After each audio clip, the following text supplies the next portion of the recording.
All right, y'all. What's going on? And here I am again. Um, I don't know. For those of y'all, most of you guys probably watching the lead attorney right now. So I did an upload today. And Brother Mansa had a problem with the upload that I did. I think he still likes me. He just had a problem with the upload I made. So I wanted to talk to him about it on a live stream, and or whoever wants to talk about it on a live stream. So basically, what I did was I was relating how there was a wicked ruler in the Bible named Nebuchadnezzar, and he was making an image that everybody had to bow down to, because he said, I guess in his mind, said, hey, if they bow down to this image, then they'll bow down to me. I got them. I can make them bow down to this image. I know who I got, right? So I was relaying that to the American government and making us bow down to Anthony Fauci, who is the person that says you must take this Pope, right? And I'm not giving anybody advice on whether they should or should not take the Pope. All I'm saying is you should have the choice whether you want to or not. And nobody should tell you whether they're not going to feed you, or you're not going to be able to buy anything because you're not taking the Pope, or you are taking the Pope. But people who are taking the Pope shouldn't be able to force people that don't want to take the Pope to take the Pope, because some people might be adverse to taking that Pope. Anyway, so the brother, I guess, had an objection. So let's read his objection. Let's read his objection. Let me see if I can figure out how to do it. I'll figure out how I can get his objection up here, and then I'll be able to show you what he said to me. Other than that, how's everybody's day going today? Hope y'all are doing well. I know you guys probably over there watching the lead attorney. That's cool. I'll when you guys after you guys get out of being over there for 2 hours, you guys come over here and we'll talk about it. Let's see. Got it, man. Okay, so now what I gotta do is do this, and then stop. Then let's do it again. Let's do this, and then I sound like my tax man. He always says, now let's do this, let's do that, let's do that. Okay, here we go. All right, let me see if y'all can see that. All right, so here we go. Here we go. My man. So I made the video. Who's greater, God or Nebuchadnezzar and his golden image? Daniel 3:1-7. What will you choose? Meaning, hey, which one are you going to choose? Are you going to choose to do what God told you to do? Or are you going to choose to do what the evil ruler is going to tell you to do just because you don't want the people mad at you? That's the difference. That's the thing we was talking about. The Pope is just one example of that situation. So anyway, Mansa Musa, Amen. This is not revelation via the Holy Spirit. What's not revelation via the Holy Spirit? Because I said this. Wait, these are my words. These are their words. So I didn't write this. They wrote this. So if it's not revelation via the Holy Spirit, you can't get me for reading their words and relating it to what's going on today. You can't get me for. I'm just reading their words and relating it to today. the same. It's the same principles are the same. It's principally the same thing. Anyway, bro, it's okay to have an opinion. You're right. It's my opinion, which I said from the beginning. But to use the scripture out of context, how am I using it out of context? See, for you to say the scripture is being used out of context, you need to come up and context it, right? Like this to validate how you feel about something. I don't need no scripture to validate nothing. I'm just talking. It's right there in black and white. It's not how I feel. It's principally the same situation. That's what I'm trying to show you. These are principles.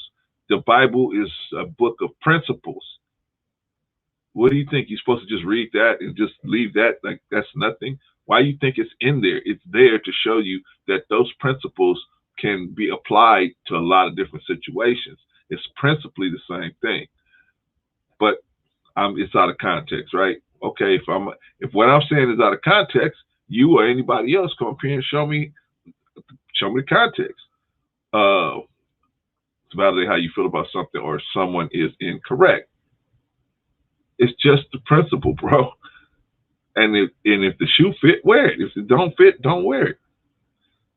If did I say anything that was mathematically incorrect?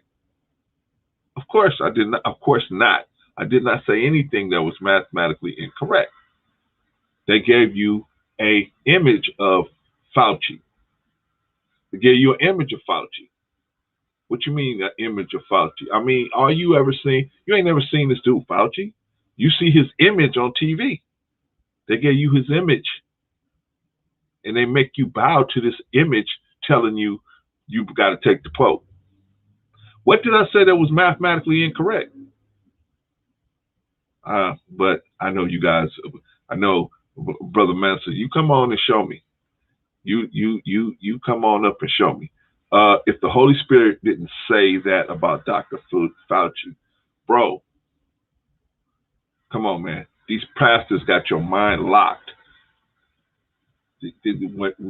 You are doing the perfect example of when they say the book is sealed. It's sealed to you because you can only see it in one dimension, the word that's there.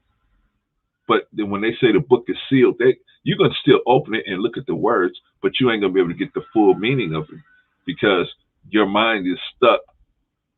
You can't unlock the actual meanings that's there. You think all of this, the Old Testament, New Testament, all that is just for that time? Yes, those people were for just that time, but the principles that they represented, they represent principles that are going to last longer than their physical being. These principles are now being in our day, and if we are not careful, we can see how what happened to the people that wasn't paying attention at that time. If we don't pay attention, we have the same fate. That's how come we get to read this stuff so we can see, oh, the same thing is going on now.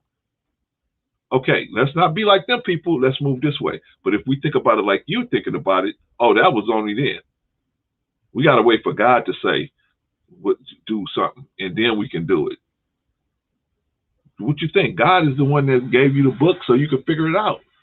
You're just following behind preachers and pastors, and I'm not nothing against them, but they can't go into this stuff like this. Because, see, it'll clean out the church. Nobody wants to hear this stuff. They want to just keep bumping their head into the wall. Nobody wants to be held accountable because it's the ultimate in being held accountable is to be held accountable to a higher discipline, whether it's Christianity, Islam, Judaism, whatever. But that's the ultimate in an accountability. You have to hold yourself accountable. These are principles, bro. Principles that are stand the test of time. That's why you got access to these principles, these books. Not so you can read about it and say, oh, well, I wish I was living back then. So this actually could make sense to me. No, this stuff, you have to translate it in today's time. Anyway, if the Holy Spirit didn't say that about Dr. Funk, then you can't use the scripture like this to amplify what you're saying as if it's divine revelation. Bro, I'm not saying this is my revelation. It's divine revelation, the principles. I'm just applying the principle in another context to what we're supposed to be doing. We're supposed to look at this and say, okay, these are where these people messed up. If we ever run across this situation again and we recognize it, we can't mess up. We got to be able to recognize it and then not make the same mistake that the other people did. The other people, they worshiped this dude. They bowed down to this idol. They bowed down to the idol. Are we supposed to bow down to an idol? That's the thing. Just because they making you do it. It'd be a different thing if they giving you the option of doing that. But they're not even trying to give you an option of bowing down to this man. Or the ideology of this man. Because you ain't never seen him personally. All you getting is his image on the TV. So he's giving you an image. Anyway, bro, let's talk about it. Let's see what we got going on, man. Let's talk about it. Let's see what the deal is. So here I am. I'm talking to y'all about how we can use these books, and we can use the books, not necessarily the book, but the principle in the books. We can use the principles in the books. That's what the books are for. I made a video a while back saying, what are these holy books for? These holy books are for us to take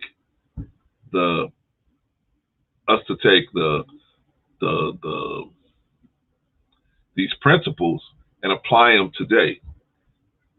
You know what I mean? We're supposed to apply them today. They don't give you a book. It's not these holy books. They ain't novels. You read a novel and, oh, that was nice that happened to that person. This ain't a novel. These are books that bring principles, and they apply these principles to specific people. They personify the situation, and then they apply these principles to these situations so that you can see it in your head and you can say, if I was Joseph, if I was in that situation, I'd probably do the same thing he did. Or if I was Moses in this situation, I'd probably do the same thing he did.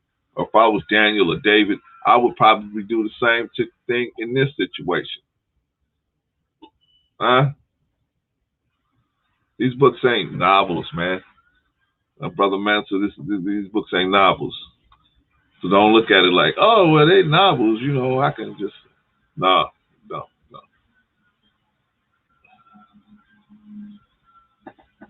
But anyway, how are y'all doing on this Thursday? Other than that, I had to get in. I invited brother to come on.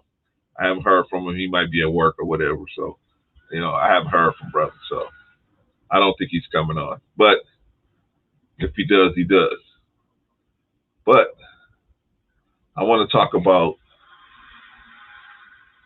today, let me talk about black men. I've been talking about black women for a long time. I've been talking about black women for a while. Let me talk about black men.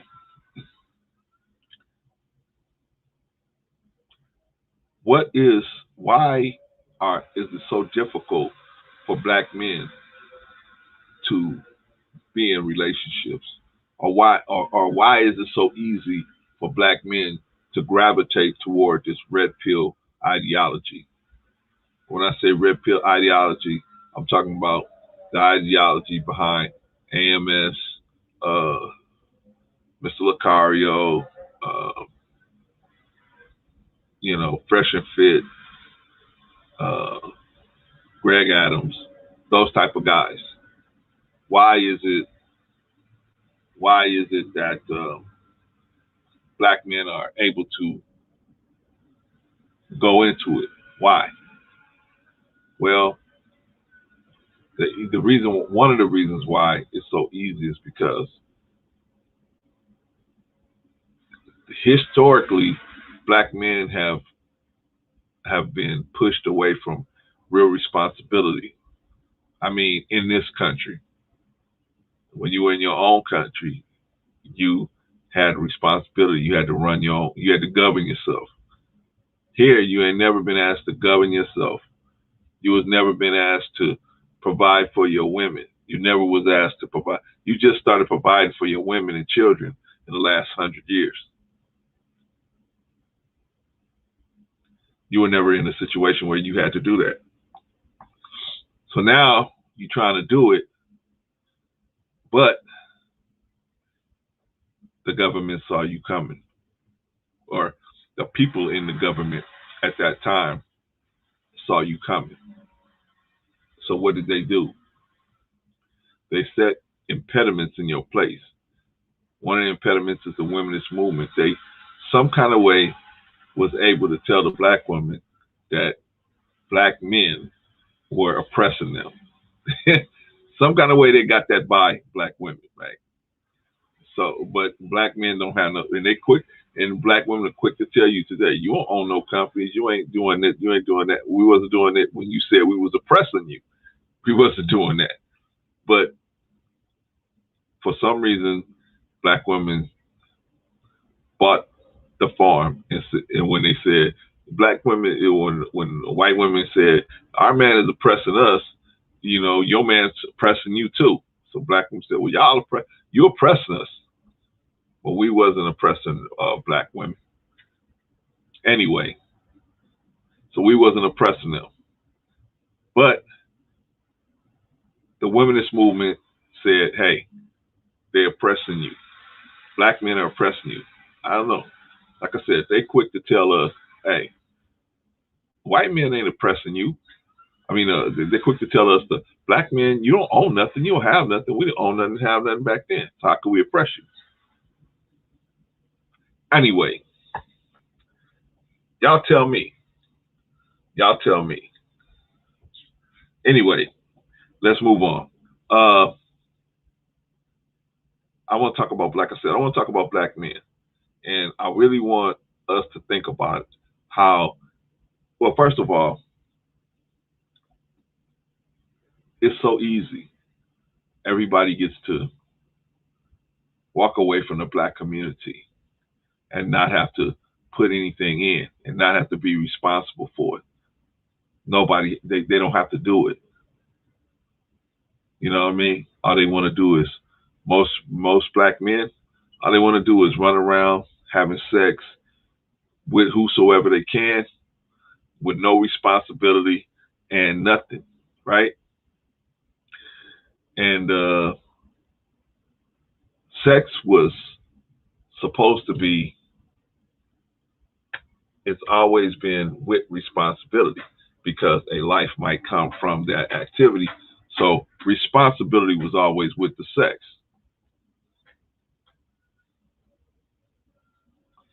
But in America, well, I don't want to say just America, but I know that in Caucasian society, and none against Caucasians, but we just telling the truth, right?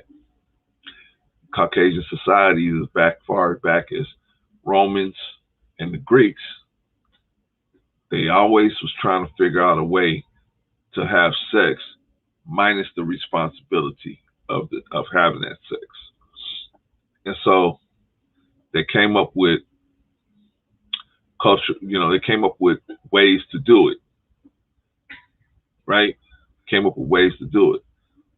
Now, and one of the ways they did it was they wanted to have sex with children. I mean, excuse me. They wanted to have sex with women, but they wanted to have sex without the threat of having a responsibility of a new life entering into the story. So they started having sex with other than women, the men, other than women, animals, children. They started having sex with other types of, without women. Why?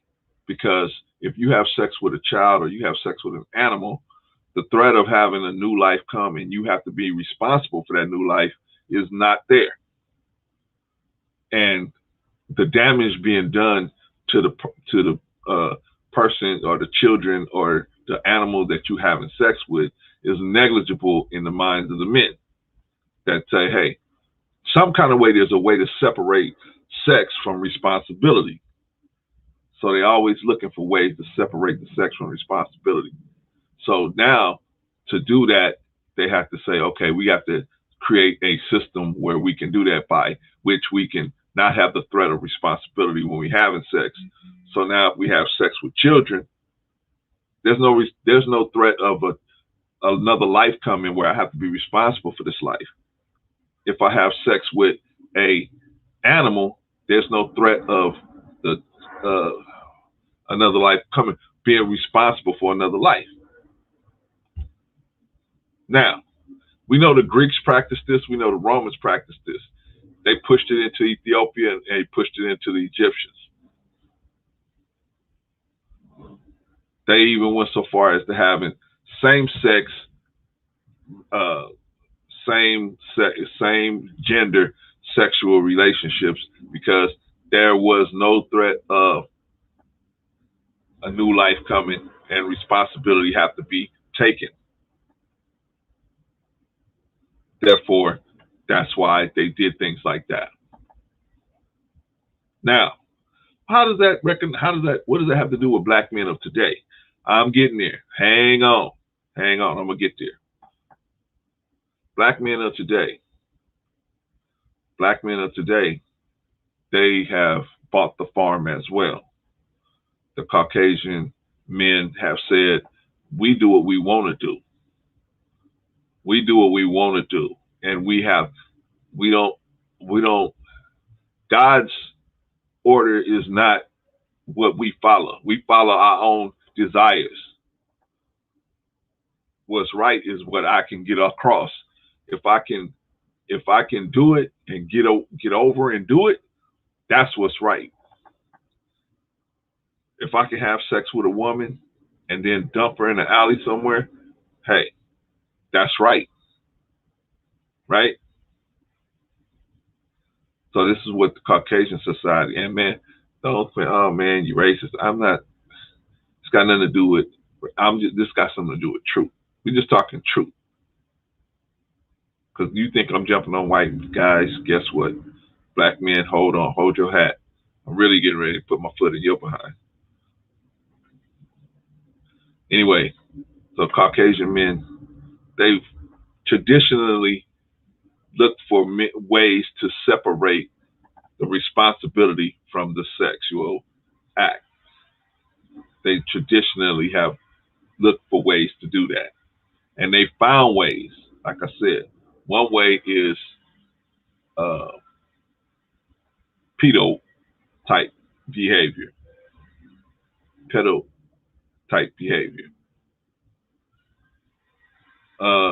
Another way is bestial type behavior. And of course, the most common way is same gender sexual behavior. Now, those things made it, with using those formulas, they was able to have sexual encounters without the threat of the responsibility of a life even coming into the situation upon upon completing any type of sex act, right? Like I said to you guys before, a woman's orgasm is simply for her own pleasure. It's simply for her own pleasure. It has nothing to do with life. It doesn't bring any life, forth any life.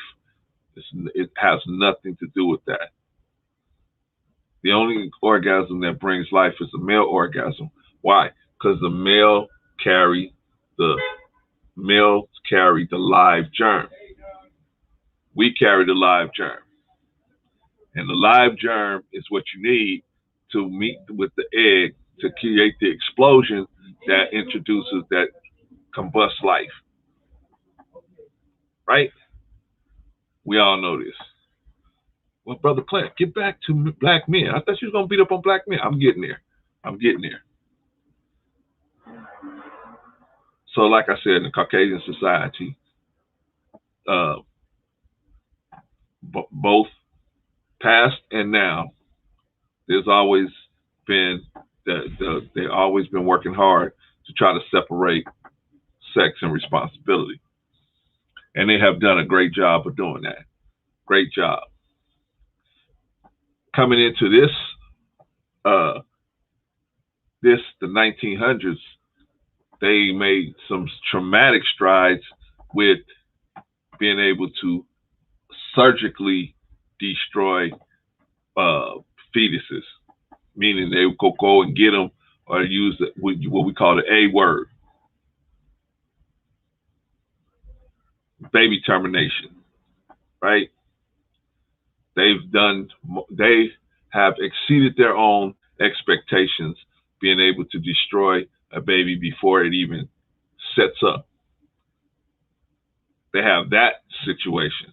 So now, remember I told you, they have ways of separating sex from responsibility. They got the pedo situation, they got the bestiality situation, and they got the same gender sex situation, right?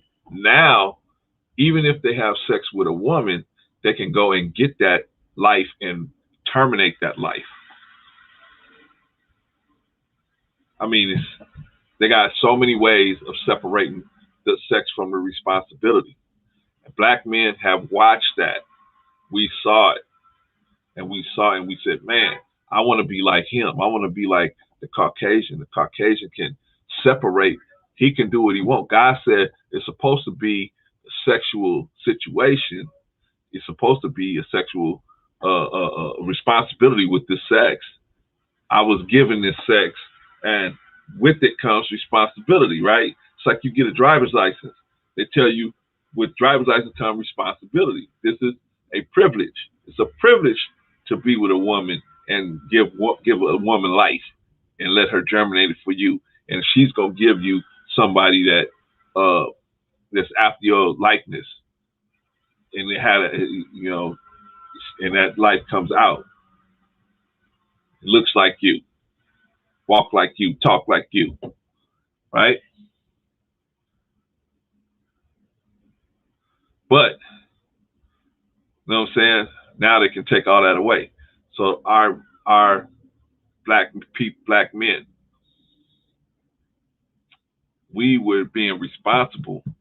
We were trying to be responsible with our women back in the 30s and 40s. We were trying to be responsible, but some kind of way we drank the Kool-Aid and we said, man, we don't want to be, we want to be like him. We don't want to be responsible sexually. We want to be irresponsible sexually. That's not our nature. Our nature is to be responsible sexually. But we look at him and say, oh man, he's having a great time. See, they had a word for a guy like that back in the day. They called him the playboy, right? So we as black men, we want to be playboys too. We don't even know the real meaning behind playboy. That has a whole nother meaning, playboy. And look that up. Look up the word playboy.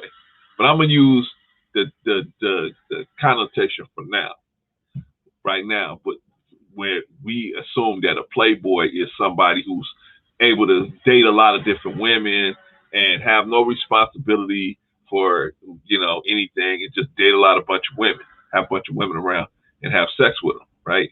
That's what a playboy, is supposed to mean. So black men, we want to be playboys too. But it's hard to be playboys because, see, in the Caucasian nature, it's in their nature to allow a lot of stuff to go on. The Caucasian woman, because her man had did so much in building this world, they were forced to allow him to have a lot of leeway as far as his behavior. Whereas Black women, there's not that leeway is not there because we're the original people. We know better. The black woman know better. The black woman looking at you talking about being a playboy, saying, "What the hell are you talking about? What you mean you want to be a playboy? No, you have to be. You are you are the original people of the planet. How can you be a playboy? That's not even in your nature to be like that. If you're gonna have a bunch of women, then you got to be taking care of a bunch of women. You can't have a bunch of women and then have them all over the place and have them out there and date your children out there. And you ain't supposed to do that. You're supposed to be taking care of your woman. So black women, so you figure, you see there's strife. You try to present that to the black women. The black woman ain't taking that because her nature is telling her that you ain't in your right mind. If you want to have sex without responsibility, you ain't in your right mind. Your mind is off. Let me go over here real quick. Yeah, your mind is off. You ain't in your right mind. So they always trying to get you to snap out of it. Snap out of it, black man. Snap out of it. Snap out of it. But you can't snap them out of it. Why? Hold on. Let's see. Try to bring you up. Oh, Sister Glenda, good to see you. Hey, Bro C, Bro D, and Sister G in the house. Appreciate y'all. Thank y'all. Know y'all got something to say. Just chime on in. But hey, appreciate y'all. As always, tell Brother D, I know he'll probably tell him don't wait till the last minute this time, Sister Glenda.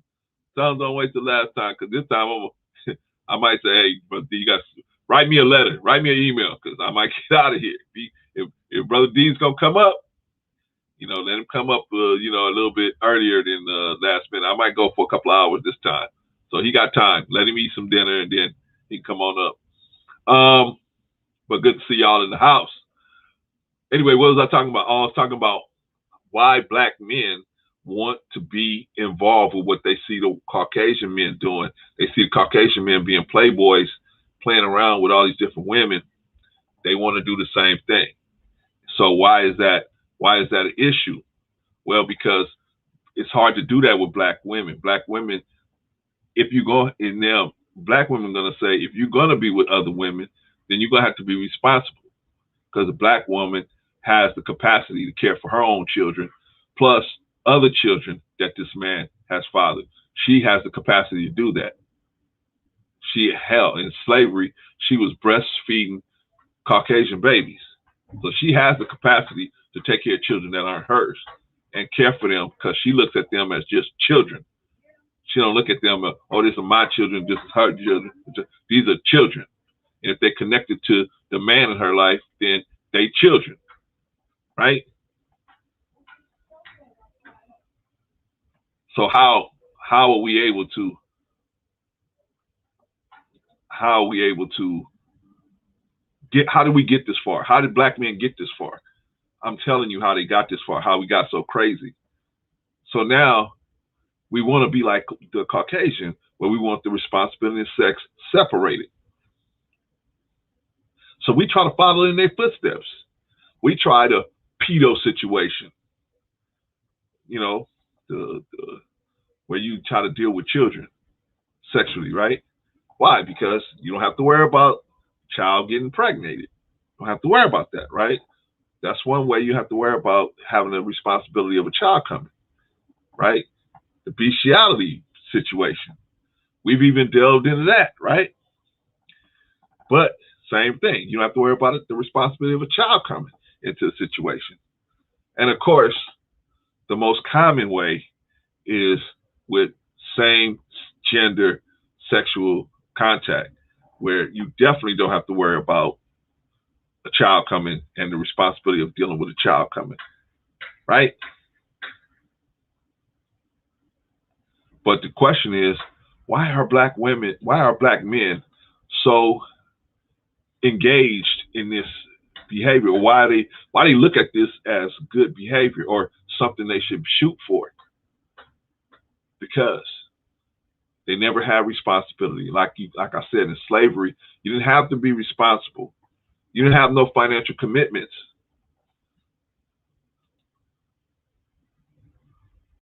You didn't have no financial commitments.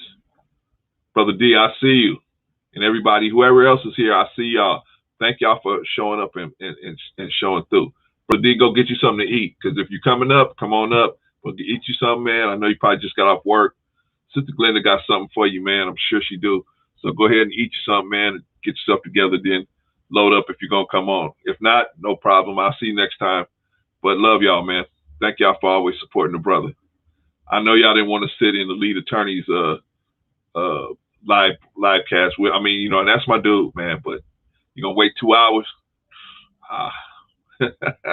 When you could come and talk to your brother, and you could tell the lead attorney on any day, hey man, that was a great show. He always has great shows. So that's my brother. But I had something to accomplish today, so I came out here. It's Free Thinking Thursday, so let's get out here and let's talk about whatever.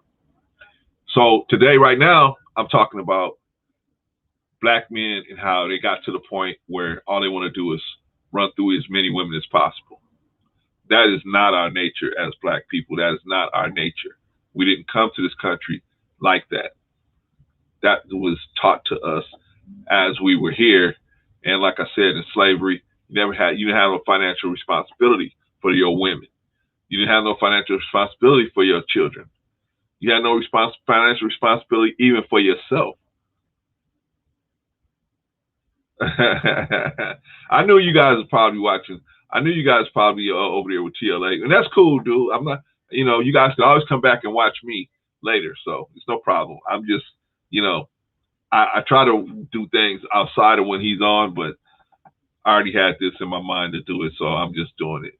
But yeah, like I said, man, TLA. I was watching TLA too, but once I got the idea, once I saw what was actually going on, and he gave me I saw the rundown of what was happening. He was talking about the Nicki Minaj situation. I said, okay, I got it. So let me go ahead and do my thing. I'll watch the rest of it later. Anyway, moving on. Yeah, so black men, you never really had responsibility for yourself. So you just got responsibility in the last 100 years, man. You just got real responsibility for yourself in the last 100 years, where you had to be responsible for where you live, how you live, how you're going to eat, and you know, financially, your children, and everything else. Typically, the Caucasian whose land you was living on was responsible for your family. You just got to the point where you taking care of yourself. You still learning.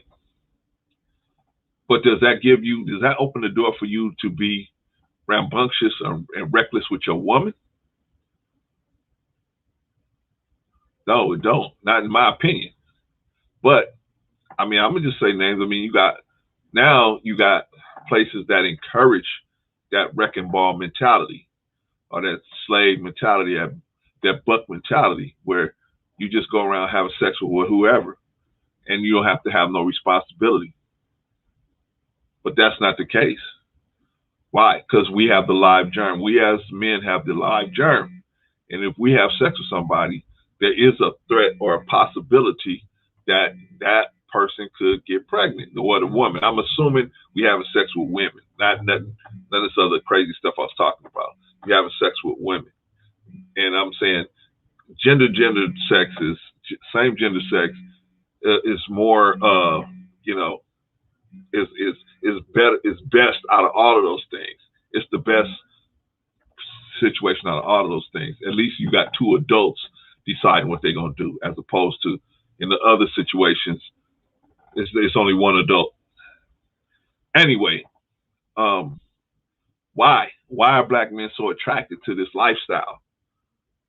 Why? There's a movie called Shaka Zulu. In the movie Shaka Zulu, there's a dude that's making, he's a white man. He goes between England and Shaka Zulu, and he makes deals, whatever deals. He reminds me of Oliver North. He makes deals on whoever he can make the most money with. He just goes back and forth trying to make the most money, right? Like Oliver North in Afghanistan. Hey, let me sell Osama bin Laden these guns. Let me sell the Afghans. Let me sell the Russians these guns. Let me sell Osama bin Laden these guns. Let me sell the Russians these guns. Whoever's they're gonna make the most money. They're just gonna sell whatever, right? Well, black man, we have fallen. We have fallen. We have fallen. Just some of us are trying to do it the right way, man. Some of us are trying to, be responsible. I'm not saying you got to stay with a woman that's crazy. You figure out she's crazy, and then you got to stay. I'm not saying that. What I'm saying is you should be prepared. If you're going to be having sex out there with women, you should be prepared to have a family. Because if she gets pregnant, that is what's supposed to happen. She's supposed to get pregnant. She's supposed to have babies. That's what's supposed to happen if you have sex. If you have sex with a woman and she don't get pregnant, something didn't go the way it was supposed to go. But we so crazy, we think about it like this. If I have sex with this woman and she gets pregnant, something didn't go the way it was supposed to go. No, bro. That's the way it's supposed to go every time. If you have sex, you're supposed to get pregnant. If you enter into the hallway of life, then pregnancy is supposed to be going on. I'm just giving you the real talk, right? If it doesn't, then something went awry somewhere, right? Either you didn't give her all of the essence, or something hit or miss or whatever, right? And of course, there's other things you can do outside of entering the hallway of life. There's other sexual things you can do. But if you enter that hallway of life, it's supposed to bring forth a life.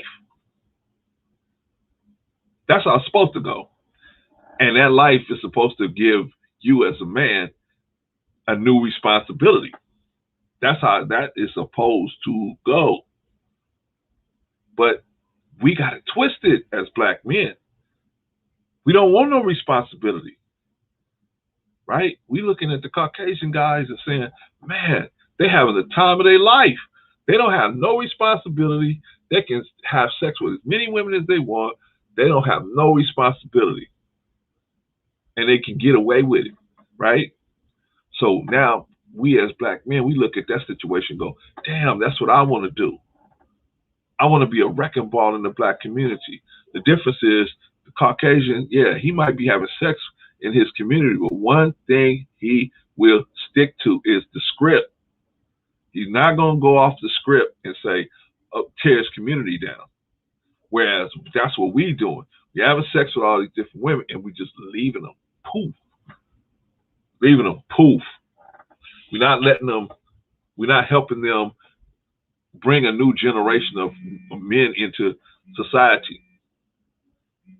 Then you out here in the street. And then hold on, y'all. Then you out here in the street, and you can't figure out, well, how come I can't get nothing accomplished? How come I can't get nothing accomplished? You trying to work with another man, you don't know. He been raised by a single mom. He was never taught how to bond with men. You got to learn how to bond with men. Even though you won't like them, you got to learn how to work on a team. Brother D can tell you, you got to sometimes, especially in the military, you got to be with people you may not like them, but shit, you got to watch their back just like they got to watch your back.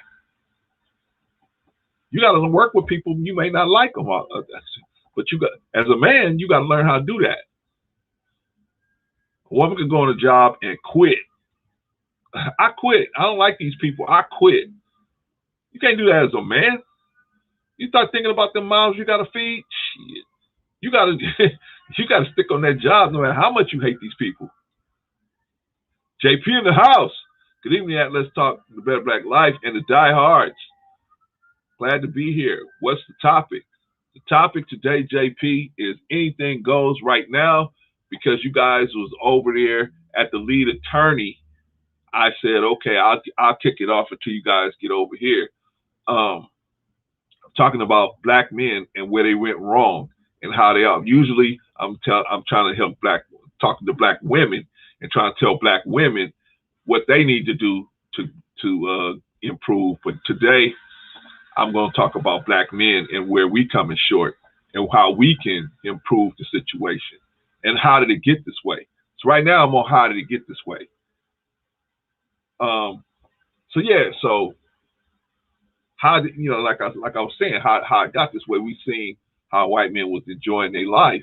They living their best life. But like I said, white men stay on code. They might go around and have a whole bunch of babies, and they might sleep with a bunch of different women, but they don't jump off code. They always push the culture that got them to where they're at, right? What about us? We on remote control. We pushing cultures that got us where we at. We pushing cultural norms.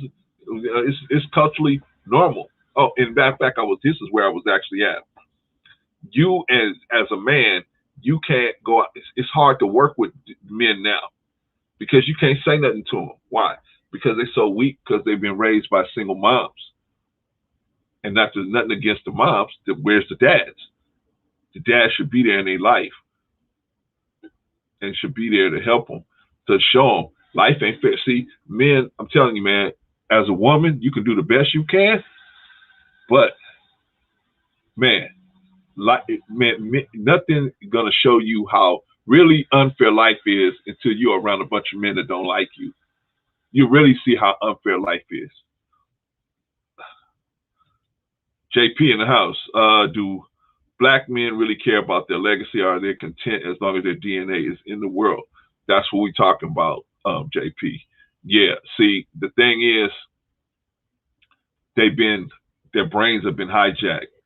See, before we came into this country, we didn't think like this. But now, because we watched the Caucasians is all we had to look at to say, that's what we want to shoot for. That's freedom. That's freedom of thought. That's what we need to be doing. So that's now in the 20th century, that's what we doing. 21st century, that's what we doing. We're not focusing on the legacy, right? You got guys out there like AMS. You got guys out there like Greg Adams and Mr. Lucario and Fresh and Fit.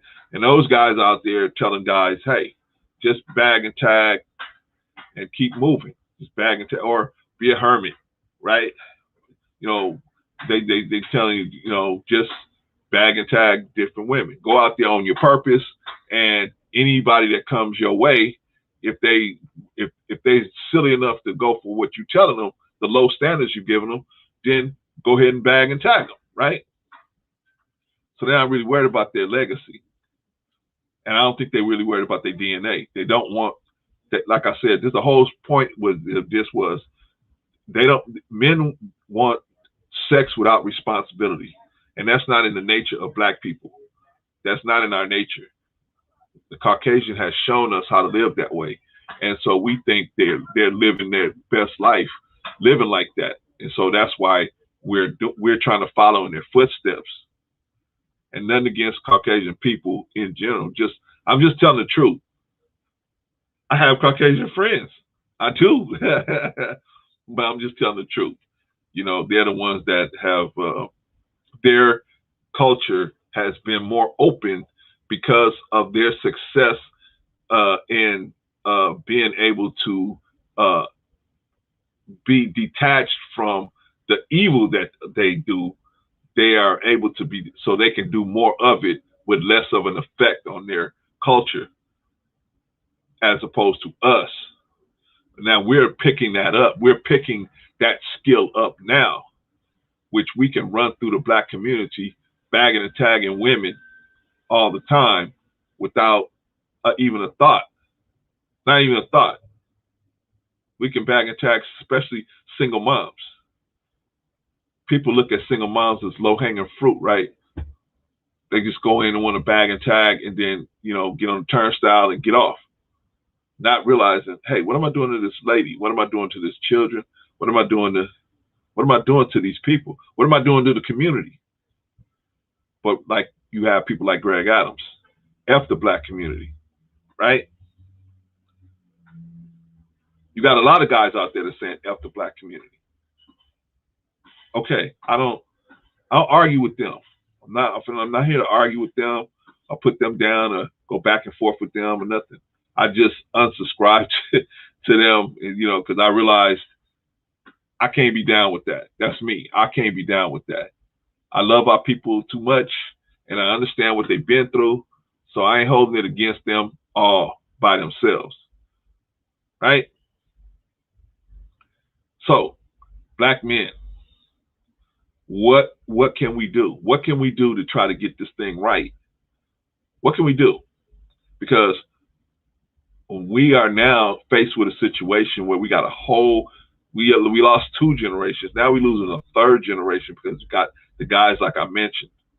They can actually go on YouTube and watch videos telling them how to take a dump on our women. And they have more money. They have a bigger Patreon. A guy like AMS got more money than God. Just an expression. It's just an expression. But got more money than God, right? How is a guy like me going to go against a guy like that? The only way I can is, little by little. And I'm not going against him. I'm just providing the alternative. I don't think the black men are thinking about the effect that all of this free sex is going to have on the black community, because they're being told. You got guys like Greg Adams telling them, forget the black community. Forget it. Don't even try to help it. Get on the dog pile on the black community and get what you can get out of it. You got people like Fresh and Fit. They don't even talk about the black community. Or guys like AMS that say, F the black community. How are we supposed to get out of this situation when we got influencers like that who got major platforms telling our young guys, yeah, you want to have sex without responsibility? Come listen to me. Come listen to me. You listening to them dudes telling you about saving the black community, you crazy. It's a fact. It's a fact. Brother D, legacy is about how you want to be remembered after you're gone, but dynasty is about what you accomplished while you were here. And we've lost this. True indeed. Legacy should be a blueprint of what we want to follow. Yeah, Brother D, I see, but that's the thing. How do we get these young guys on this? They're not interested in legacy. They're interested in, like JP said, how many behinds they can tap. How many notches can I put on my belt, right? Fresh and Fit said, don't even talk to them unless you slept with 30 women. You can't even sit down and have a discussion with those guys unless you slept with at least 30 women.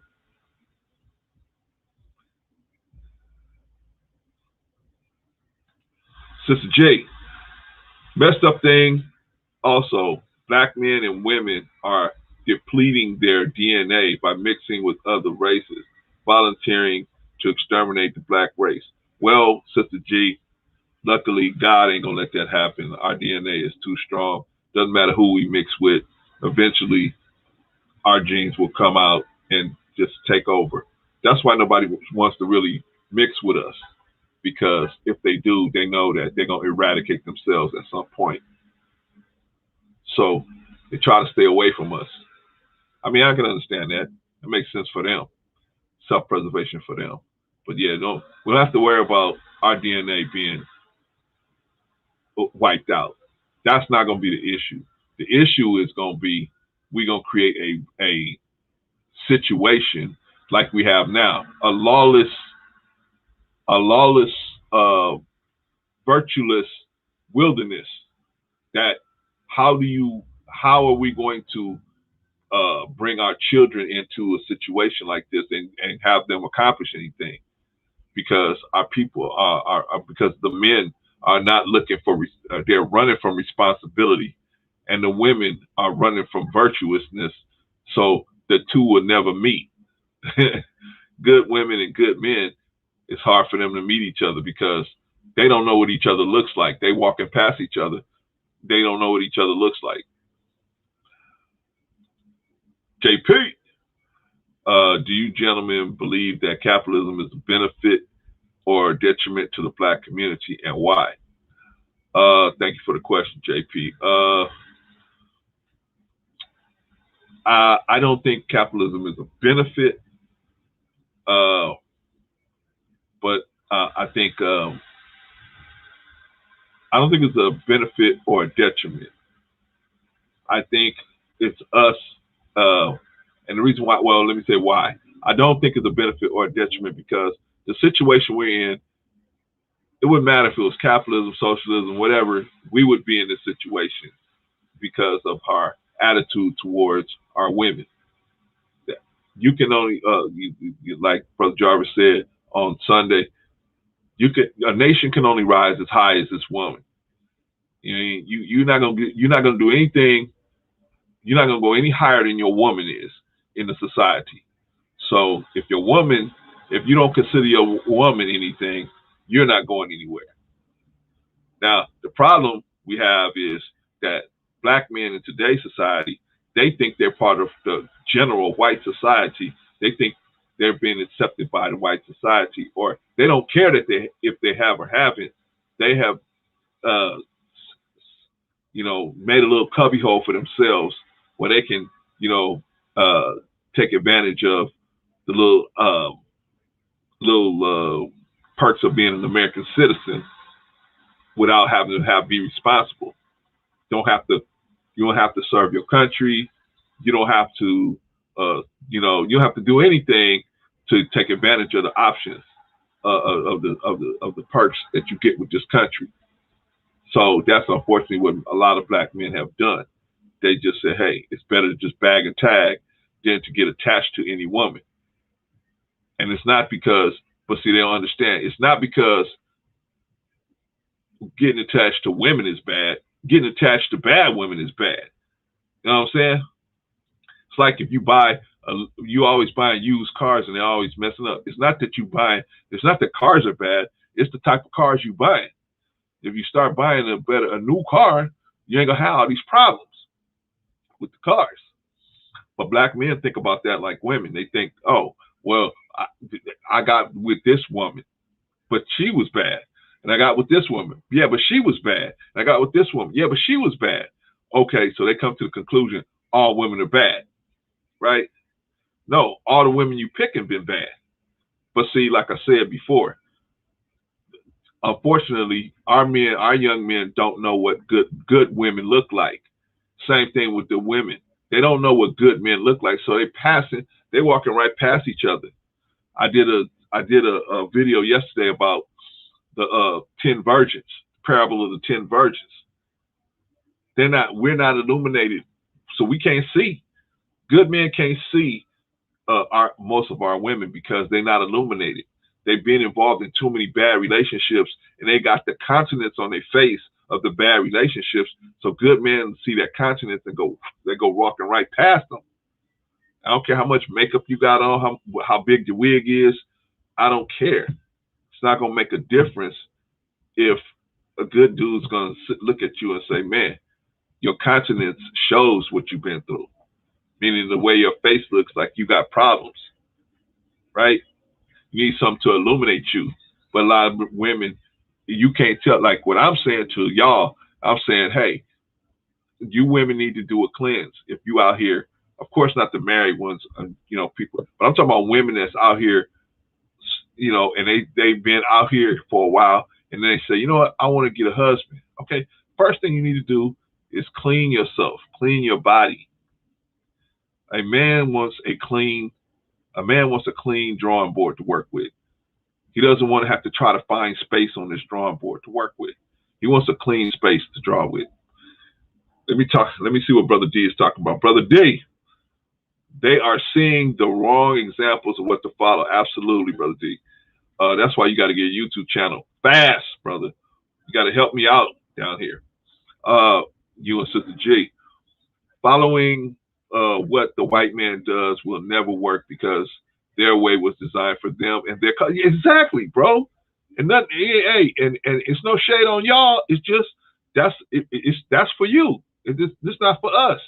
Our community starts in the home. Absolutely, absolutely, absolutely. There ain't no shade on white people. It's just the truth, and it's just your way is for you. You are set up a different way. But we was taught directly by God, so we know better than what we're doing. But we've learned. We've learned. Now we'll give Caucasian this. What makes him so good at warfare is his ability to detach himself from wickedness. His ability to detach himself from wickedness and not let it affect him. He's able to do that. So but now he taught it to us in the demilitarized zone, which is America. It's a demilitarized zone. You don't need to be like that. We need to be building our community up because we're a community inside a community, right? But most of our men are trying to live like other than themselves, like you said, Brother D. JP, what is the Black American dream, if not capitalism? What does a grand Black community look like? Well, first of all, Black American dream is capitalism because that's all they've been taught. They haven't been taught anything better. See, in your own country, in your own land, you were taught about virtues. You wasn't taught about money first. You was taught about virtues. Then you was taught about trade. But you wasn't taught about virtues. You was taught virtues, then you was taught hard work, and then you was taught trade. But here's the reverse, right? You're taught about money first.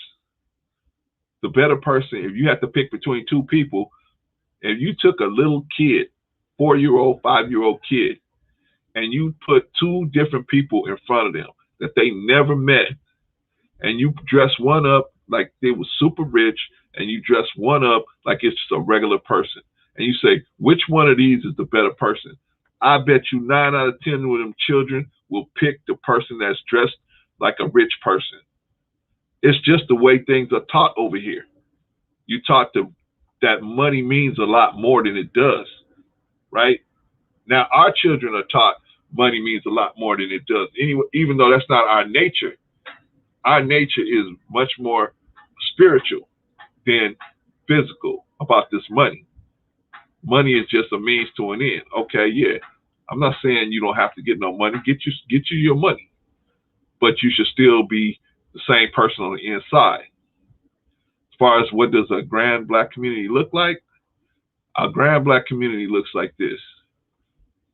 The men are not jumping on the women, trying to run through every woman that comes their way. They protect the women. They protect the children. Even if it's not there, it might not be their own child.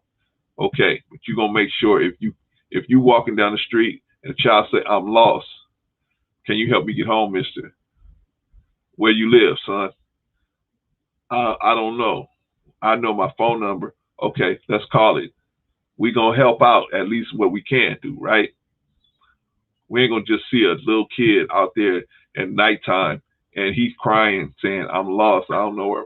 I went too far from my house." We're gonna say, "Well, that's him." But see, that's how we are now. That's how we are now. I'm talking about as Black men and us. We're like, F that kid. A lot of us. Not all Black men, but a lot of us. Enough of us to make a difference.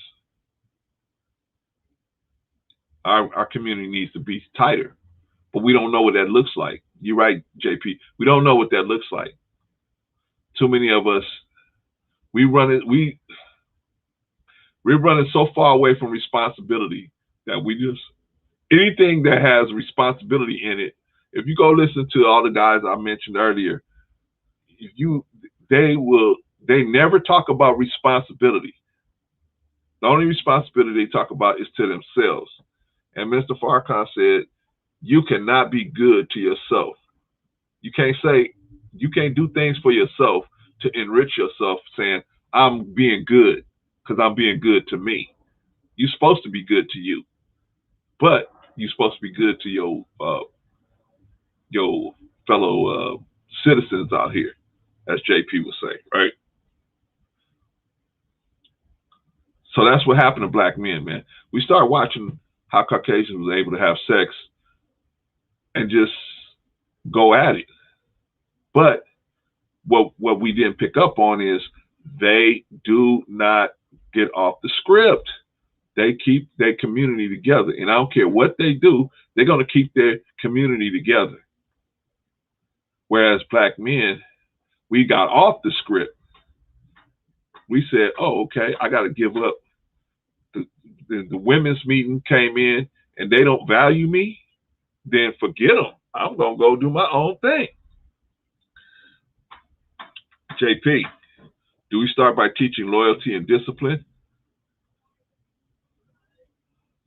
We start, if you have a child that's under 5 years old, yes, you have to start teaching the love, loyalty, and discipline. You got to teach them what love means. You got to teach them what loyalty means. You got to teach them what discipline means. You got to teach them. I have a granddaughter, and what I would do every couple of days, I would bring home a little toy for her. I would go somewhere, find a little $2 to $3 toy. She was so happy just getting something, she would trip. So then she got to the point where every time I came through the door, she was like, "Do you have a toy for me? Do you have a toy for me?" And my wife said, "See, you got her to the point where now she expects that. She expects that you're going to have a toy for her." And I said, "You're right." Now she's going to expect any man in her life to just give her something just because. So I had to shut that down. And I had to only reward her for when she does things that she was at an exceptional pace, that she does things exceptionally. Now I reward her for that. But that's how we teach little kids lessons. I didn't realize I was teaching this lesson to this girl that, oh, just because you're a little girl and you got a vagina, I'm just going to be giving you gifts. You know, I didn't see her that way, but that's what I'm teaching her. I saw it, this is just my little baby. I just gonna give my baby something. I like to see her smile, right? I didn't realize what I'm teaching her. And she's gonna now expect any other man that say she love her to just give her something all the time, even though he may not have it to give. And I'm gonna put him in a bad way and put them in a bad way. I had to learn. So we gotta teach our children, yes, love, loyalty, and responsibility. Now, what is love? What is love? That's the question. What's love? Love is when you care about somebody so much, you're willing to set them free. That's love. Means if I really love you, I'm with you and I really love you, and I know that I'm not making you happy, I need to be willing to say, I know that I'm not making you happy. Let me let you go. Go be happy. But a lot of people, man, they love themselves, and they rather, and this is what we picked up as black men as well. I'd rather have you here miserable with me than see you out there happy with somebody else. That is not love. That is not love. That is manipulation. A lot of our people have been taught how to be manipulative. They ain't taught how to be loving. They ain't taught how to be loyal. What's loyalty? Loyalty is, I'm loyal to you. As long as we have an agreed theology that, hey, we both gonna be with God. We both with God. But once you break that and you go do something other, I'll be loyal, try to help you as much as I can. But I can't ride with you when you do some dirt. I can't ride with you. I try to help dust you off, but I can't ride with you. Loyalty is helping somebody, even sticking with somebody, even when they do something stupid, and you try to give them as much help as you can. That don't mean you jump in the dirt with them. You try to help them as much as you can. Discipline is the last thing, right? Discipline is the last thing. How do you teach discipline? Discipline. Well, my granddaughter told her, hey, you're only going to get something if you do this. So she know, hey, I got to have a discipline to do this in a certain way or it's not going to happen. And you reward their efforts. We were potty training her. We had to reward her to potty train her because she wasn't getting it at first. So we had to set up a board and say, okay, if you so many times you use the potty on your own, you get something. Because in her mind, that was the only way she could pick it up. Now she got the discipline to do it. She got the discipline to hold it. She got the discipline to do it. She got the discipline to say, I got to use it instead of using it on herself. So I'm saying we have to build our children up. But a lot of times, because of us, what we want, we build our children down, right? I was building my granddaughter down because what I want to see her face smile. Then I kind of find out, I come in with no toys, guess what? The baby still smiles. I'm so happy to see you, pop up. And I have nothing in my hands. We sit and watch her favorite TV shows or whatever, or read her book or whatever. But she happy just to see me. All that time I'm buying these toys, thinking I'm gonna make her smile, and that she happy to just see me. I didn't realize. How many other men out there don't realize what they're doing out there? How many? Probably a ton of black men, right? Sister J, exactly. We were rewarded only if our chores, homework, and good report card were presented. Absolutely. Absolutely. Absolutely. But back then, our parents knew what they was doing. Now, you got people that's 19, 18, 19 years old, they're parents. What the hell do they know? What the hell do they know? They won't listen to their mother. They won't listen to their father. They won't listen to nobody. They drag the children all over the place. It's ridiculous. I was watching a video the other day of this sister, man. She was in the airport going crazy. She started throwing stuff around just because they wouldn't let her fly without a mask. They said, you got to have a mask to get on the plane. She didn't want to spend the money, $1 or $2 or whatever, go down there, go down to the places where they sell food and stuff, and get a mask. So she started throwing stuff. The police arrested her, but she did all this in front of her children. And you know what one of her children said? Mama, please stop. I don't want to see you go to jail again. Again. Meaning that this wasn't the first time that the daughter saw her doing something like that. The lady looked like she was probably all of maybe 21, maybe 22, max. And of course, it was one of us, of course, right? But it's just the thing, man. It's the thing. We got children having children, and we don't know what to do. And then we got men that won't step up. This is about black men. We got black men that won't step up and step in there and say, you know what, this is my child. But you know why? Because black men, let me tell you something, black men are out there, and what they want to do is bag and tag. They want the woman to keep the child. They want the woman to have a child. They don't want to have nothing to do with it. Why? Because they don't want no part of the responsibility. Then they want to call themselves a man. The Quran said, you ain't even a man unless you got a wife and children.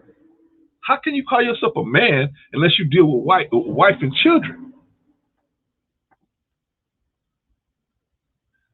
How you gonna even be able to say you got experience? Without a wife and children, you don't know what compromise is. You don't know what sacrifice is. You don't know what loyalty is. You don't know what discipline is. You don't know what hard work is. You don't know what long suffering is. How can you call yourself a man? You don't know what any of those concepts are because you're too busy bagging and tagging everybody. But see, that's what we as black men, we have stepped into that situation. We stepped into that and said, that's what I want. I want to be a bag and tagger because I see the Caucasian bagging and tagging and it works for him. Yeah, but he's still making sure his community is going to run even if he ain't in the home. Black men ain't doing that. We out here just running around like little kids on the last day of school. We so happy that the woman has the children, so we got time to be out here bagging and tagging the women.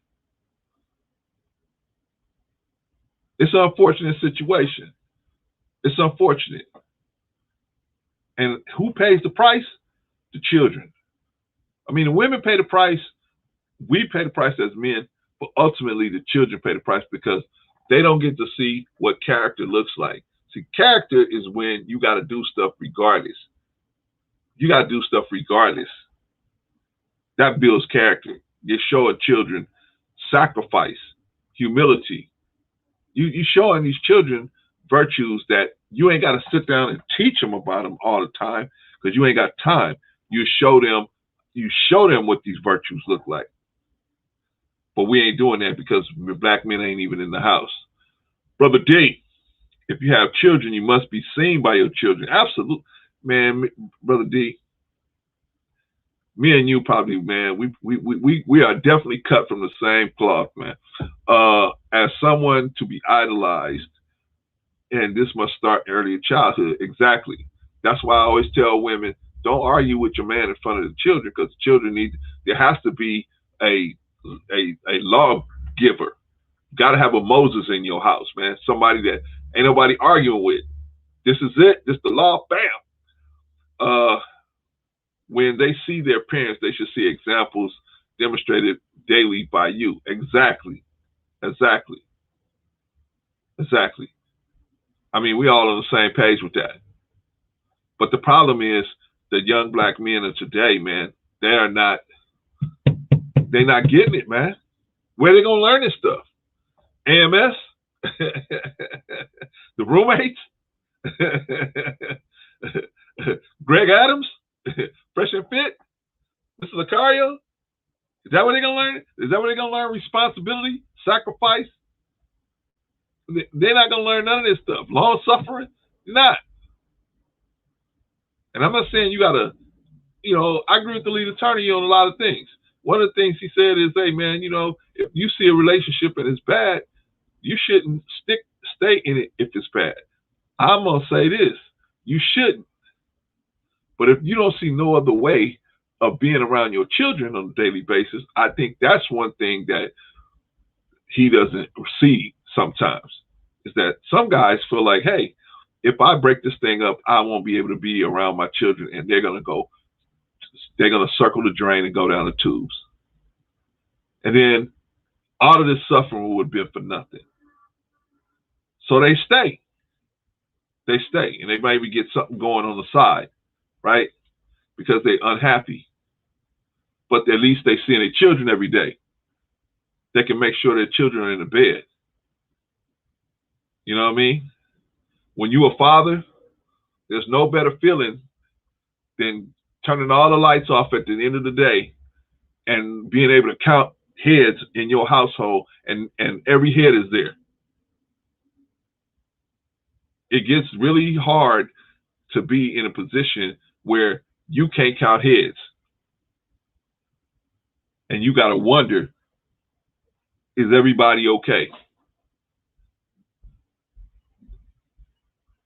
But our men, black men, we are not getting taught this. We're not getting taught this way. We're being told that it's all right if you bag and tag. If you divorce the woman, leave her alone. Be happy.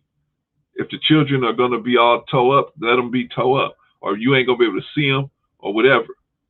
Now, I will say this. If you see that it's affecting the children so negatively that you're there, yeah, you should leave.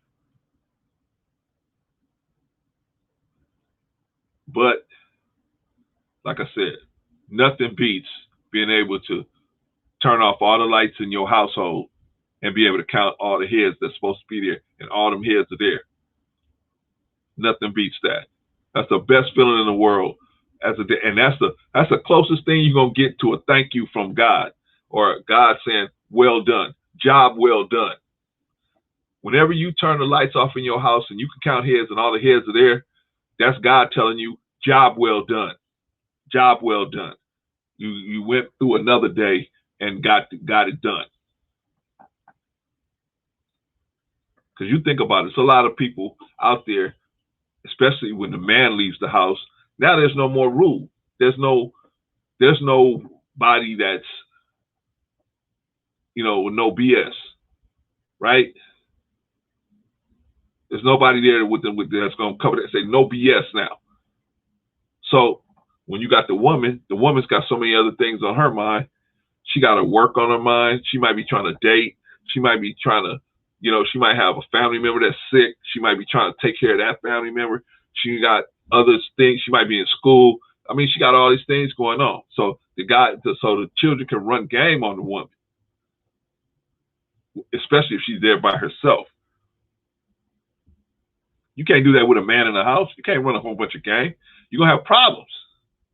Even if it's a stepdad, shout out to the stepdads. You can't even run stuff past the stepdad.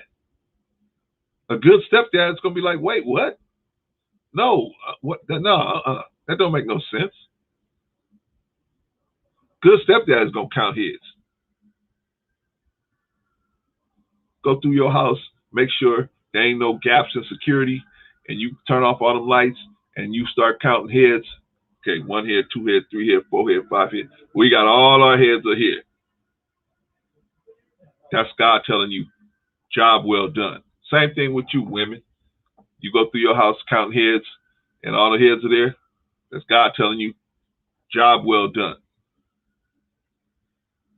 See, you got to know when God talking to you. See, if you don't know, how I started off this live stream, Brother Manson was telling me, oh, you took this scripture and you made it to be what you wanted it to be.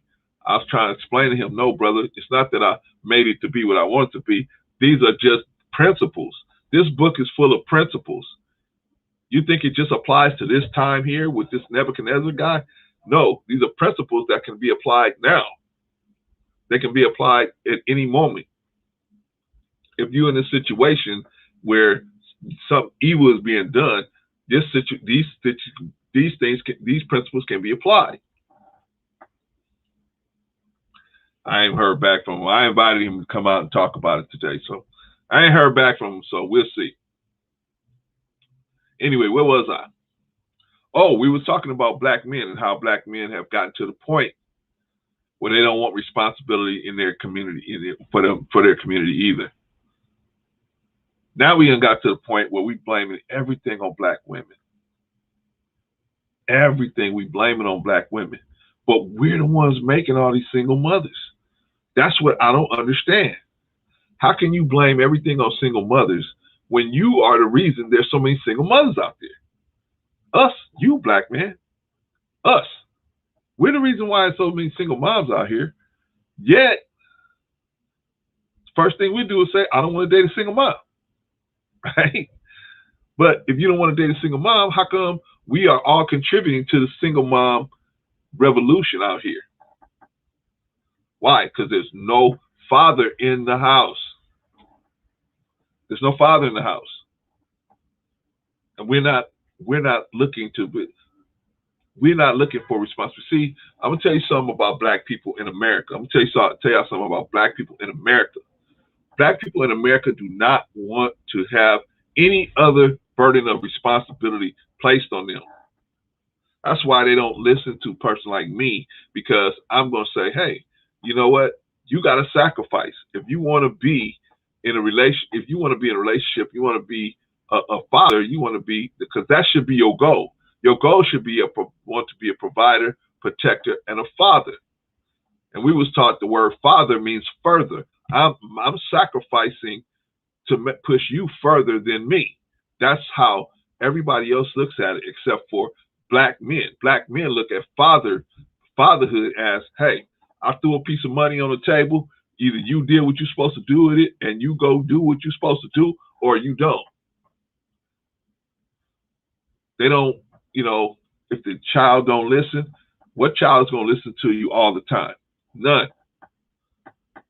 Think about yourself. No child's going to listen to you, but that doesn't absolve you of your responsibility of trying to teach them in the right way. We got to be better, man. We got to be better as black men. And I know, see, black men do not want to hear this. What? You ain't talking about the black woman is the scourge of the planet? We don't want to hear what you got to say. Now, the question comes, how can we turn this around? How can we turn this situation around? What can we do? We know the situation. The situation is bad. Black men do not accept responsibility. Most of them. There's some, that are doing what they should do, but most of them don't accept responsibility for what for the lifestyle they live in and the lifestyle they give to their children. So what can we do? What can we do? Well, the first thing we can do is try to encourage them to go on wrapping it up. We got to encourage them to use safer sex techniques. And the first one should be the abstinence. You need to be like these Jewish boys. They don't even let them get close to a girl until they got their own car, they got their own house, and they got their own way of taking care of themselves. They don't even, you see Jewish boys, I used to work with one. The guy was like 22, maybe 21, 22 years old. Family gave him some money. He had a job, right? He was working in the tech industry. He had a job, and his family gave him some money to buy a house. He had bought his own house. He had a car, and so whenever I would go over there, he would be playing video games. The average dude would have a honey in there, right? He had a dog, and he was just playing video games. He had a little hat on, and I used to be like, damn, why is how come you don't have a girl in here? But hey, it wasn't his culture to do something like that. His culture was, you get your stuff together first. I think he was still in school too, by the way. Yeah. So his culture was, hey, you don't mess around, man. You get your ish together first. You don't be messing with no woman, because you know what's gonna happen once you do. You're gonna bring something into this world, and we don't get down like that as Jews. We don't get down with this whole unplanned pregnancy. I'm just gonna divorce you, pay child support, and let you go out there and just be all over the road. No, we don't play that. So why are we playing it as black people? I don't think it's a Jewish thing. I just think that they just intelligent enough to where they see that it's going to bring their community down, just like it's brought ours down. We the poster child for what not to do in a community. We the poster child. This is what you don't do.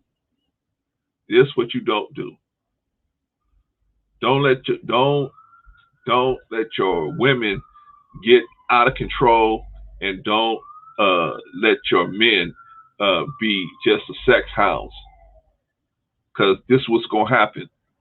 You got single mom ran households, no men around, and the woman will say something like, "Hey, I'm the mother and the father," which is absolutely bizarre.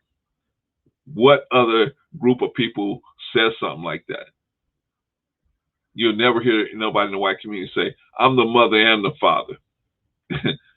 You never hear somebody in the Latino community saying something like that. The only time you hear somebody saying something like that is in the black community. You'll hear women saying, "I'm the mother and the father." No, you just the mother. The father is out there. And the father is a necessary part. That's why God put him in there. He's a necessary part of this equation. If the father is not involved in the life of the child, then if the hold on, Sister Glenda.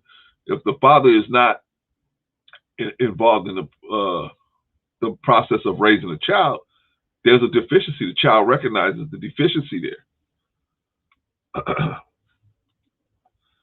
Sister Glenda, some mothers aren't around either. Yeah, you're right. Some mothers aren't around either, Sister Glenda, but that is really that. I mean, as opposed to men not being there, no competition, no competition. Yeah, some mothers aren't around. Yeah, because I personally know some situations like that.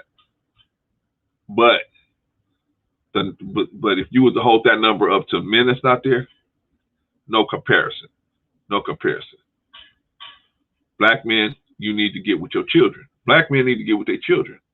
No matter what the relationship is with the mother, they need to get with their children. But they need to but so many things black men have been taught to just detach themselves from. If you want to have fun, like the Caucasian, follow Caucasian, because he's so able to detach himself from what's going on, it looks like it's a bed of roses. So our men are trying to follow after that and say, oh, well, you know what? I just want to bag and tag women. Because that's all they really want is to have sex. But why? Why? Because they're being encouraged to have this sexual energy get started in them early. Because women let their children, I mean, these moms let these girls dress like damn near grown women. So the young men, they're sexually aroused a lot earlier than they should be. A lot earlier than they should be. They should be concentrating on, like I said, the Jewish fellas are concentrating on building, getting themselves together. Where the black fellas are the opposite. They're concentrating on how they can bag chicks, get high, bag chicks, and destroy their own community selling drugs to them. They wrecking balls. I call them wrecking balls. They wrecking balls. Come through the black community and just to wreck it. Then they have sanctuary in the culture of dis-ease of the Caucasian part of society. What? You mean we don't have no responsibility? I can have sex with no responsibility? All I gotta do is have her take the pill, have her or send her to a baby murder clinic. I can do that. And then somebody like me, man. but you know the good thing about it is they cannot defeat the mathematics of what we're saying. We can, and I challenge them all. Anybody I name, come on over here and try to defeat this mathematics. I will hand you your hat. I will hand you your hat. Me and Brother D, Sister G, JP, we'll hand you your hat. Snuggles, we'll hand you your hat. Thanks for stopping by. You ain't never gonna get none of that over on us. But, you know, my job is to at least invite you. So you can't say, I was never invited over there. I would have told him off. I would have told them off. Him and the hard driving soldiers over there. Okay, well, the hard drivers ain't gonna let you do it, and I certainly ain't gonna let you do it. I'm one of the hard driving soldiers too, so I ain't gonna let you do it. So, but if you wanna come over here and try, you're welcome to try. You're welcome to try. Getting back to black men, what can we do?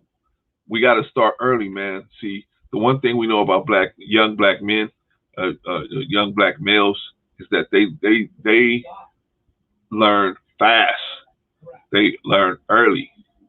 A third grader black child can learn how to take care of a family and all of that in the third grade. Okay, so that's where we need to start teaching these young men. that are before, laying the foundation for them to know what good people look like, and good people look like, and what bad people look like, so they can stay away from bad people, and only deal with good people. Then, like we said before, they won't be in a situation where they got to take the red pill. Guys take the red pill because they don't know what they're doing. They don't know what they're doing. They say all women are this way. No, all women are not that way. It's you. But they come to the conclusion that all women are this way. No, it's the women you picking. All the women you picking are that way. That doesn't mean all women are like that, but that's their mentality. Like I said, their mentality is like, oh, if you was to buy a red car, and it was a used car, it was red and it busted down. You buy another used car that's red and busted down. You buy another used car that's red and busted down. Then you say, oh, all red cars are no good. No, it's been the red cars you've been picking, been used cars. Get you a red car that's new. It won't be like that. But you saying to yourself, I don't know the difference between a used car and a new car. So I know I don't trust myself. So I have to take this red pill because I don't know I don't trust myself. I know I'm not going to be able to pick a good woman out of what's out here. I don't know what that looks like. So I have to take this red pill. Okay, so you take the red pill. True indeed. Take the red pill. But that doesn't solve the math. The math is there's good women out there. Are you in places where good women are at? Or are you in places where women that are not so good are at? The clubs, the bars, parties, different orgies, all these kind of places. Good women ain't in no place like that. Good women in the library, or they're at family functions, they're at spiritual gatherings, they're at family. They're at places of value. But the average black man is so crazy in the head, man. They wouldn't know a good woman if a good woman came and hit them on the head with a brick. They wouldn't know. Huh? What? They don't even know what a good woman looks like. How can we impart this knowledge into these young men? How can we impart this knowledge into these young men? How? That's the thing. We got to figure out a way where we can say to these men, hey, bro, what you doing ain't cutting it. But see, they think they're having success. You got a guy like Mr. Lucario. Shout out to Mr. Lucario. Shout out to everybody I mentioned before. I ain't got nothing against those guys. I have nothing against those brothers. I'm just saying they're teaching the exact opposite of what we're teaching here. And go out there, make your money, get your hustle. I got nothing against you. But they're teaching the opposite of family. They teach the opposite of responsibility. They teaching the opposite of doing things the right way. They teaching the opposite. Whose looks better? Me bringing the weight of responsibility, or them bringing candy and trinkets, saying you have with no burden. Come to me. My burden is light. Right? Come to me. Come hither. My burden is light. Right? Take my burden. It's light. See? They impersonating the real one. The real one said, take my burden. My burden is light. What does that mean? That means that it's easy to deal with. No, it's not easy, but it's easy for me because of what I got in me that helps me be able to carry this burden of responsibility. Here you got a man, quote unquote, responsible for a whole world. And he's saying, take my burden. My burden is light. And people running from this dude. That's why I said, I had another brother tell me, I'm not going to put him out there. He can put himself out there if he wants to. Tell me that, hey, Jesus had many followers. Jesus didn't have no many followers. Go find it in the book. Go find where Jesus had many followers in the book. Jesus had no many followers. He had his 12 raggedy disciples, and that was about it. As far as followers. Now, did he have people that he impacted? Yeah, he had a lot of people he impacted. But followers, people that was really to commit to his what he was teaching and go through the slings and arrows of being attacked for it. No, there wasn't no many followers. There wasn't no many followers. And if you can find it in the Bible, you know who you are out there. If you can find it, and bring it back here. Why? Because nobody wants the responsibility. Nobody wants the responsibility, and nobody wants to be attacked by the prevailing culture, right?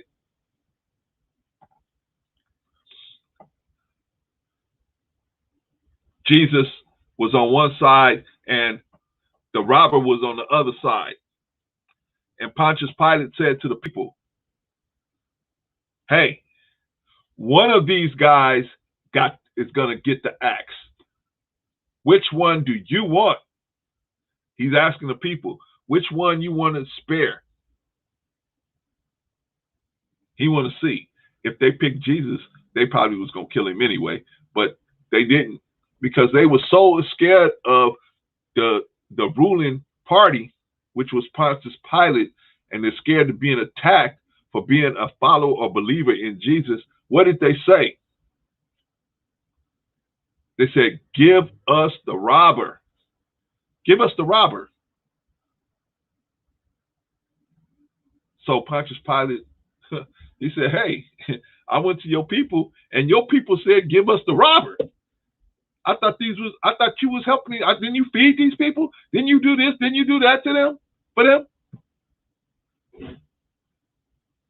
And they ended up assassinating Jesus anyway. Torturing him, but assassinating him. But what was my point with that? The people don't want, they always running from responsibility because they have a virus in their situation now. You running from responsibility. Don't be irresponsible. That's the point. And that's what they teach now here, irresponsibility. So how are we going to teach our children, how to teach our young men to be responsible? I don't know. I don't know. At least we could do it when they came into the church. But the black church is on its deathbed. The black church is on its deathbed. If you ain't really seriously dealing with the needs of the single black woman, the single black mom, so there's certain things, there's certain topics you can't cover. There's certain topics that would be important, but you can't cover it. And men ain't gonna come into the church just to run into single moms. They just not gonna do it. When they see the church full of single moms, the average man is not gonna run into that. Shout out to the stepdads though. Shout out to the stepdads. But the average stepdad is a whole nother kind of human being, bro. And that needs to be respected. But everybody's not cut like that. Most guys are not cut like that. They see a single mom, they're going to be running for the hills. And most of them should, because if you ain't ready to really step in there and take over that situation, then don't play with them. Don't play with those people, man. Go your own way. It's difficult to get this information through. But the only thing, like you said, Brother D, we got to show them what strong men look like.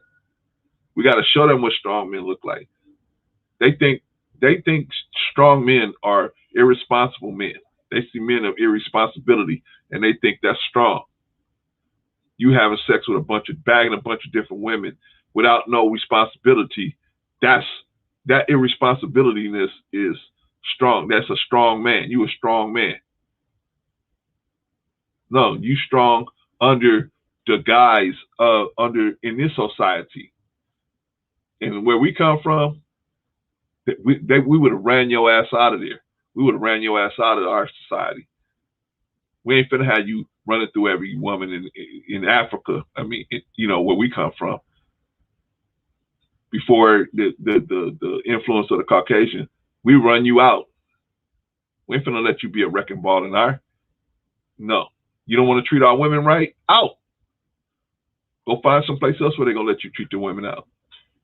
You lucky we don't take your head off. But in today's society, the wrecking ball in the black community serves not only the purpose of himself, but he serves the white supremacist or white the black inferiority sympathizer agenda. Now they can run through our community and bust it up and keep their hands behind their back, keep their hands clean. They got clean hands doing it because why? They got you doing it from the inside. They got you doing it from the inside. Selling drugs, having unprotected sex, not taking care of your responsibilities. They got you and me, we doing it from the inside. The black inferiorities don't even have to work no more. I don't call them white supremacists because they're not supreme at nothing. I call them black inferior. They push the notion of black inferiority on us. They're not supreme just because they're white. That's what that moniker makes it sound like, that they believe that. No. In fact, they don't believe that they're supreme because they're white. That's what they do, but that's not accurate. What they more accurately believe is that we are inferior because we're black, which is also a lie. But that's the more of the reality of the situation, is that their black inferiority is not white supremacists. That makes no sense. They're not supreme at nothing. And they're not even supreme at doing evil. We can outdo evil. We can out evil them if we really wanted to, but we don't have that kind of nature. Most of us.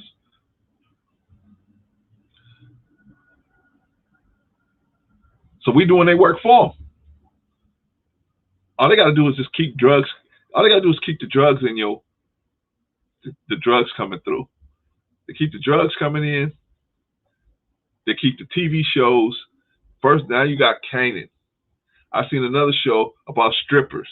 Then I seen another show about girls doing nails and they running a drug operation. I mean, name me 3 black fathers on TV right now. I'm not talking about old shows. I'm talking about reruns. I'm talking about on the show right now. Name me 3 black fathers, strong black fathers that people can get with. They don't look like, they bad people. But strong black father is made to look like he's the evil one in the bunch, right? They ain't putting no programs out there, and what our children are watching, these programs about women with no virtue, having sex like nobody's business. But they don't tell them on the other end. On the other end, your sexual market value, with every man you have sex with, your sexual market value drops. They don't want to hear that, right? Oh, I don't want to hear that. That's just you talking. Okay, we'll see. Are you married? No, I'm not married. How old are you? I'm 25. Okay. How long you plan on doing this? Until I want to, till I stop. Okay. Well then, how are you going, when you going to keep on going until you stop? What's going to happen when you're 35 years old? You think you're going to be able to get a man that you can get at 25? The same kind of man at 35? No. Your best time to attract a mate, to try to pair bond with a mate, is in your prime childbearing years for a woman. Your prime childbearing years. That's the best time because that's when you had a maximum value for men. Men will look at you and they say, this person has the maximum value they have because they have it's their prime childbearing years. But if you waste those years having hot girl summers, getting injected with all different types of men's sperm, how's a good man gonna see you? Remember the parable of the 10 virgins. You ain't got no oil in your lamp. You don't have no oil in your lamp. How's a good man gonna see you? Good man gonna walk right past you because he can't see you because you ain't lit up. You ain't illuminated. Why? Because you got all this dirt on you. When I say dirt, I mean you got live germ from different men. You got live germ from different men that's giving your body conflicting information. That's why you got acne. Because you got all these different men's DNA in you. The female body is set up to accept one source of DNA, one at a time. It's really set up to set one for a lifetime. But are we being realistic? The average woman is going to be out here getting it because it's hot girl summer, whatever, and they out here getting it. And they feel like they can do the same thing that men do, but they can't. They can't. But I'll get to that at another time. My point on this one is men. We got to get to them young. We got to start talking to them when they're really young and constantly encouraging them to get on a life of discipline. People who live a life of undiscipline, everything is out of order. Their car is out of order. Their house is out of order. Their job is out of order. Their desk is out of order. Their bills are out of order. Almost everything is out of order because they just don't like order. But the more they don't like discipline. But the more you get them ready to be disciplined, the more they will start behaving. They can move and be in the world and exhibit discipline and get success from being disciplined. But we got to start. We got to start. Anyway, y'all, I'm just going to go for 2 hours today. I just wanted to talk about black men and the situation they're in and what they need to do, what we need to do to do something about it. I know it's not popular. I know what I'm saying is not popular. You know, nobody wants to hear what I got to say. They can't defeat what I got to say, but they don't want to hear what I got to say. You know, I'm not tickling their ears. I'm not saying to them, like those other channels, they say, my burden is light. I have no responsibility. I'm not bringing you no responsibility. Right? But here I come. I come bringing lots of responsibility, right? I come bearing lots of responsibility. I say, hey, man, this is a responsibility. You need to be some responsibility. They don't want to hear it. They don't want to hear it. Oh, man, Sister G. Let me see what you got going on. Sister Glenda, Caligula. Oh, that's one right there. Just that name alone. Those of you that don't know who Caligula is, look that dude up. Man, we talk about somebody who really pushed the line as far as trying to separating sex from responsibility. Look up Caligula. Caligula and the Babylonians is one and the same nowadays. Yeah, absolutely. They're pushing a program of no responsibility. But that's why they, like I said, they had to invent new ways of having sex so that responsibility would not be a part of the situation. So they had to invent new ways. Like you said, the pedophile situation, the animal situation, and then of course this same gender sex situation. They had to pursue all of that. You know what I mean? So it is what it is. Unfortunately, some of our brothers have picked some of that stuff up. And when a person comes to that, see, in our society, in their society, that person was allowed to do what they want to do. They're allowed to do what they want to do, right? And it's okay. In our society, where we come from, if you was trying to do something like that, we're gonna put you down. We either gonna put you out or put you down. And we put you out, you'll be lucky if we put you out. But if you do something really egregious, we're gonna put you down because we ain't gonna let you get that far, right? In the Quran, Moses was walking with an angel. He hooked up with this angel, and this angel had a job. This angel was commissioned by God to take care of some business. So he take care of some business. So Moses was like, man, I get to hang with an angel. That's cool. So there was this little boy on the boat. Don't worry about the motorcycle. I guess one of my neighbors is leaving. Anyway, there's a little boy on the boat. And so what the angel did was he put a hole in the boat. Moses didn't see him do it. He put a hole in the boat. So when the boat got out, they was both standing on the pier. Oh man, hold on. Anyway, let me get closer.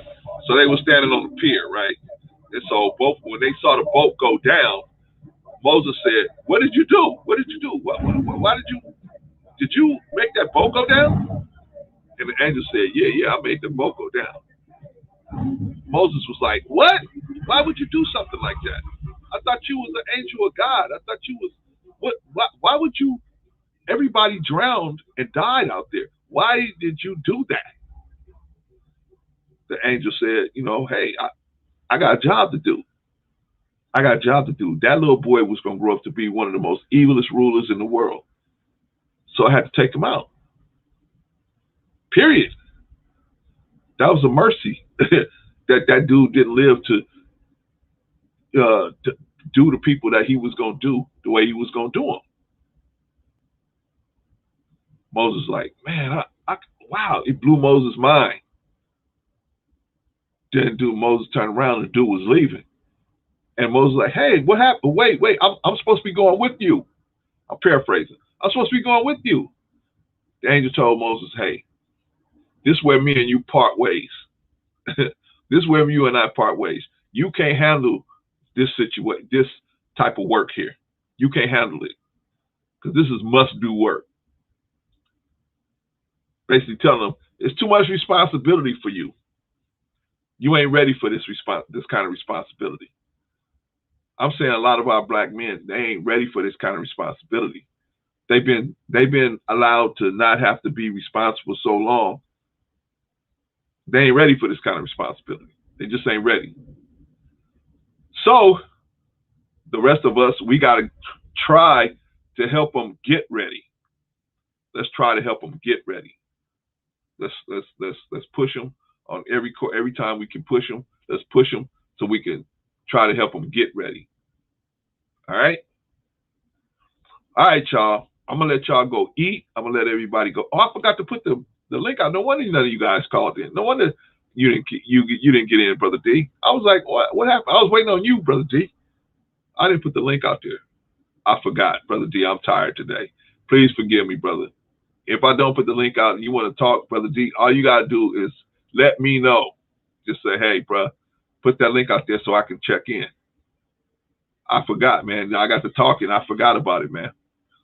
But I always want to talk to you, Brother D. Always. So forgive me, bro. But I ain't gonna put it out now because I'm gone. I'm gone. But anyway, man, you guys have a topic that you want to talk to me about, or you guys want me to talk about, or you want somebody you want me to debate with or talk with or whatever, and see if the math stands up, hey, it's not my math, it's the math of the God of the universe. So you ain't got to worry about me. I'm just gonna tell it. So anyway, but let me know. All right, y'all, we did good today. Okay, let me see. Okay, Sister Glenn, I got it. Yeah, see, I know he can't be here every time, but I was gonna put the link out for him, but I forgot because I just got to talking. But yeah, so just tell him, Sister Glenda, you know, he was missed on this one. I forgot. Ask him for my forgiveness. Anyway, I will see y'all on the next live stream. The next live stream will be on Sunday. And if you guys want us to talk about something in particular, let us know. And, you know, you guys got the email. You go to our page, get our email. Let us know. I got a Facebook page now. I got a JP showed me how to set up a Facebook page. I got a Facebook page now. So we got a Facebook page. If you want to get on the Facebook page, let me know. And I will send you that link. And, you know, whosoever will, let them come. Anyway, like I said, you guys want to talk about anything in particular, let us know, and we try to set it up. Until then, next time, thank y'all for listening. I greet you in peace. All right? I see y'all.